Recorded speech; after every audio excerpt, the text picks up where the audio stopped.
স্বাধীনতা দিবস হল ভারতের প্রজাতন্ত্রের একটি জাতীয় দিবস। ব্রিটিশ ভারতীয় সাম্রাজ্যে ধর্মের ভিত্তিতে বিভাজিত হয় এবং তার ফলে ভারত ও পাকিস্তান অধিরাজ্যের জন্ম ঘটে।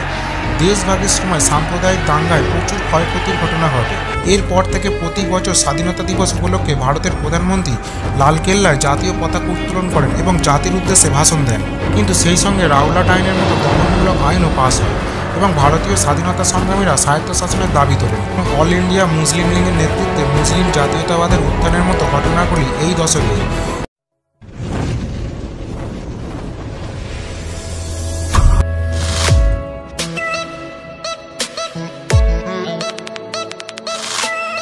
স্বাধীনতা দিবস হল ভারতের প্রজাতন্ত্রের একটি জাতীয় দিবস। 1947 সালের 15ই আগস্ট 1354 বঙ্গাব্দের 29শে শ্রাবণ শুক্রবার ভারত ব্রিটিশ রাজশক্তির শাসন কর্তৃত্ব থেকে মুক্ত হয়ে স্বাধীনতা অর্জন করেছিল। সেই ঘটনাটিকে স্মরণীয় করে রাখার জন্য প্রতি বছর 15ই আগস্ট তারিখটিকে ভারতের স্বাধীনতা দিবস হিসেবে পালন করা হয়। ভারতীয় জাতীয় কংগ্রেসের নেতৃত্বে প্রধানত অহিংস, অসহযোগ ও আইন অমান্য আন্দোলন এবং বিভিন্ন চরমপন্থী গুপ্ত রাজনৈতিক সমিতির সহিংস আন্দোলনের পথে পরিচালিত এক দীর্ঘ স্বাধীনতা সংগ্রামের পর ভারত স্বাধীনতা অর্জন করেছিল। স্বাধীনতা আন্দোলনে হাজার হাজার মানুষ শহীদ হয়েছেন, অনেককে দুঃখ কষ্ট স্বীকার করতে হয়েছে। দেশমাতৃকার শৃঙ্খল মোচনের জন্য অনেক বিপ্লবী হাসি মুখে ফাঁসির মঞ্চে জীবন বিসর্জন দিয়েছেন, অনেক বিপ্লবীকে আজীবন কারাগারে বন্দী রাখা হয়েছিল। স্বাধীনতার ঠিক পূর্ব মুহূর্তে ব্রিটিশ ভারতীয় সাম্রাজ্যে ধর্মের ভিত্তিতে বিভাজিত হয় এবং তার ফলে ভারত ও পাকিস্তান অধিরাজ্যের জন্ম ঘটে। দেশভাগের সময় সাম্প্রদায়িক দাঙ্গায় প্রচুর ক্ষয়ক্ষতির ঘটনা ঘটে।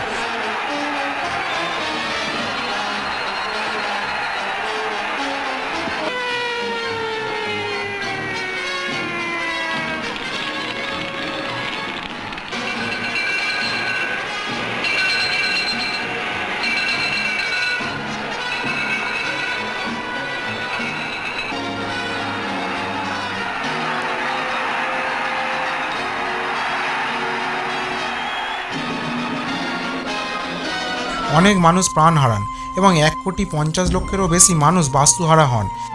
1947 সালের 15ই আগস্ট জওহরলাল নেহরু ভারতের প্রথম প্রধানমন্ত্রী পদে শপথ গ্রহণের পর দিল্লির লালকেল্লায় লহরি গেটের উপর ভারতের জাতীয় পতাকা উত্তোলন করেন।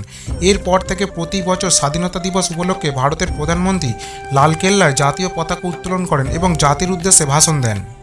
জাতীয় পতাকা উত্তোলন, প্রভাত ফেরি, কুচকাওয়াজ ও সাংস্কৃতিক অনুষ্ঠানের মাধ্যমে সারা দেশে স্বাধীনতা দিবস পালন করা হয়। এই দিন শিক্ষা প্রতিষ্ঠানগুলিতে এবং অন্যান্য অফিস আদালতে মিষ্টান্ন বিতরণ করা হয়।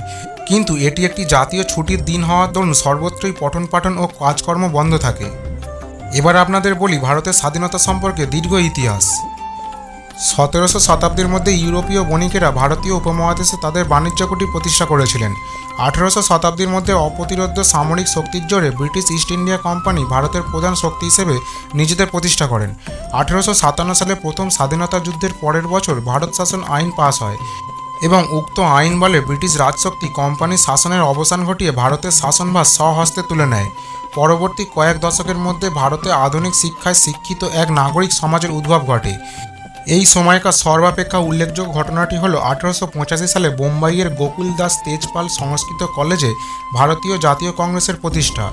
প্রথম বিশ্বযুদ্ধের পর ব্রিটিশ সরকার ভারতীয় প্রশাসন ব্যবস্থার কিছু সংস্কার সাধনে প্রবৃত্ত হয়। মন্টেগু চেমসফোর্ড সংস্কার ছিল এর মধ্যে অন্যতম, কিন্তু সেই সঙ্গে রাওলাট আইনের মতো দমনমূলক আইনও পাস হয় এবং ভারতীয় স্বাধীনতা সংগ্রামীরা স্বায়ত্তশাসনের দাবি তোলেন। এই পর্বের গণ অসন্তোষ থেকে মোহনদাস করমচাঁদ গান্ধী ওরফে মহাত্মা গান্ধীর নেতৃত্বে অহিংস, অসহযোগ ও আইন অমান্য আন্দোলনের মতো আন্দোলন ঘনীভূত হয়। 1930-এর দশকে ব্রিটিশ সরকার ভারতের প্রশাসনিক সংস্কার সংক্রান্ত প্রস্তাবটিকে আইনত বিধিবদ্ধ করে। 1930-এর দশকে ব্রিটিশ সরকার ভারতের প্রশাসনিক সংস্কার সংক্রান্ত প্রস্তাবটিকে আইনত বিধিবদ্ধ করে। এই আইনে যে নির্বাচনের ব্যবস্থা করা হয়েছিল সেই নির্বাচনগুলিতে জয়লাভ করে ভারতীয় জাতীয় কংগ্রেস। পরবর্তী দশকটি ছিল রাজনৈতিক অস্থিরতার দশক। দ্বিতীয় বিশ্বযুদ্ধে ভারতের অংশগ্রহণ, শেষবারের জন্য অসহযোগের পথে কংগ্রেসের আন্দোলন এবং অল ইন্ডিয়া মুসলিম লীগের নেতৃত্বে মুসলিম জাতীয়তাবাদের উত্থানের মতো ঘটনাগুলি এই দশকেই। ক্রমশ বৃদ্ধি পাওয়া রাজনৈতিক উত্তেজনা হ্রাস পায় 1947 সালে স্বাধীনতা অর্জনের সঙ্গে, কিন্তু স্বাধীনতা লাভের আনন্দ বিঘ্নিত হয়েছিল ভারত ও পাকিস্তান রাষ্ট্রের মধ্যে উপমহাদেশ বিভাজিত হওয়ার ঘটনায়। স্বাধীনতার আগে স্বাধীনতা দিবস কীভাবে পালন করা হতো? 1930-এর দশকে মাদ্রাজে অধুনা চেন্নাই হরিজনদের মাঝে মোহনদাস করমচাঁদ গান্ধী চেয়েছিলেন 26শে জানুয়ারি তারিখে পালিত স্বাধীনতা দিবস উপলক্ষে অন্যতম কর্মসূচি হোক হরিজনদের সেবা। 1929 সালে ভারতীয় জাতীয় কংগ্রেসের লাহোর অধিবেশনে পূর্ণ স্বরাজ ঘোষণাপত্র বা ভারতের স্বাধীনতার ঘোষণাপত্র গৃহীত হয় এবং 26শে জানুয়ারি তারিখটিকে স্বাধীনতা দিবস ঘোষণা করা হয়। কংগ্রেস জনগণকে আইন অমান্যের জন্য প্রতিজ্ঞাবদ্ধ হওয়ার ডাক দেয় এবং যতদিন না ভারত সম্পূর্ণ স্বাধীনতা অর্জন করছে ততদিন সময় সময় কংগ্রেসের নির্দেশ পালন করতে বলে। ভারতীয় নাগরিকদের মধ্যে একটি জাতীয়তাবাদী অনুভূতি জাগরিত করে তোলার জন্য এবং ব্রিটিশ সরকারকে স্বাধীনতা অনুমোদনে বাধ্য করার জন্য একটি স্বাধীনতা দিবস উদযাপনের সিদ্ধান্ত নেওয়া হয়েছিল। 1930 সাল থেকে 1946 সাল পর্যন্ত 26শে জানুয়ারি তারিখটি কংগ্রেস স্বাধীনতা দিবস হিসেবে পালন করছিল। সেই সময় স্বাধীনতা দিবস উপলক্ষে সভার আয়োজন করা হতো এবং সেই সব সভায় আগত ব্যক্তিবর্গ স্বাধীনতার শপথ গ্রহণ করতেন। জওহরলাল নেহরু তার আত্মজীবনীতে এই সভাগুলিকে শান্তিপূর্ণ, ভাবগম্ভীর এবং কোনো রকম ভাষণ বা উপদেশ বিবর্জিত বলে বর্ণনা করেছেন। মহাত্মা গান্ধী সবার পাশাপাশি এই দিনটিতে আরও কিছু করার পরিকল্পনা করেন। তিনি মনে করেন এই দিনটি পালন করা উচিত কিছু সৃজনশীল কাজ করে, চরকা কেটে বা অস্পৃশ্যদের সেবা করে বা হিন্দু মুসলমান সম্প্রীতির আয়োজন করে বা আইন অমান্য করে অথবা এই সবগুলি একসঙ্গে করে। 1947 সালে ভারত স্বাধীন হওয়ার পর ভারতের সংবিধান বিধিবদ্ধ হয় 1950 সালের 26শে জানুয়ারি। তদবধি 26শে জানুয়ারি তারিখটি ভারতের প্রজাতন্ত্র দিবস হিসেবে পালিত হয়ে আসছে।